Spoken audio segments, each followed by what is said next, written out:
الرحمن الرحیم۔ آج ہم آپ کو حضرت سلیمان رضی اللہ تعالیٰ کا واقعہ سنائیں گے، جس میں ایک دفعہ ان کا لشکر آ رہا تھا۔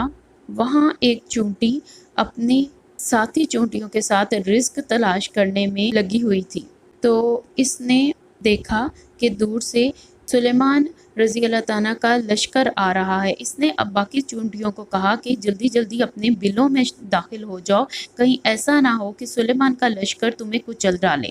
دور سے ہی حضرت سلیمان رضی اللہ تعالیٰ نے چونٹی کی اس آواز کو سن لیا، کیونکہ قرآن میں ہے کہ حضرت سلیمان رضی اللہ تعالیٰ تمام جانداروں کی آواز سن اور سمجھ سکتے تھے۔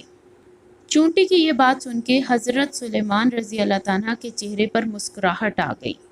حضرت سلیمان رضی اللہ تعالیٰ نے اس چونٹی کو اٹھایا اور اپنے ہتھیلی پر رکھ کر پوچھا، تم نے اپنی ساتھی چونٹیوں سے ایسا کیوں کر کہا کہ اپنے بلوں میں گھس جاؤ، سلیمان کا لشکر آ رہا ہے؟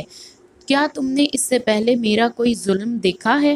چونٹی نے جواب دیا کہ نہیں، ہم نے ایسا کوئی ظلم نہیں دیکھا، لیکن ہم نے احتیاط کے طور پر ایسا کیا تاکہ آپ کے گھوڑوں کے پاؤں سے چونٹیاں کچلی نہ جائیں۔ حضرت سلیمان رضی اللہ تعالیٰ نے اس سے پوچھا، کیا تم اپنی ساتھی چونٹیوں پر ایسے ہی مہربان رہتی ہو؟ اس چونٹی نے جواب دیا، جی ہاں۔ وہ چونٹی چونٹیوں کی سردار تھی، تو اس نے جواب دیا کہ چونکہ اللہ تعالیٰ نے مجھے ان سب کا بادشاہ بنایا، سردار بنایا ہے، اس لیے میرا فرض ہے کہ میں ان سب کا خیال رکھوں۔ حضرت سلیمان رضی اللہ تعالیٰ نے پوچھا کہ تمہارے ساتھ کتنی چونٹیاں ہیں؟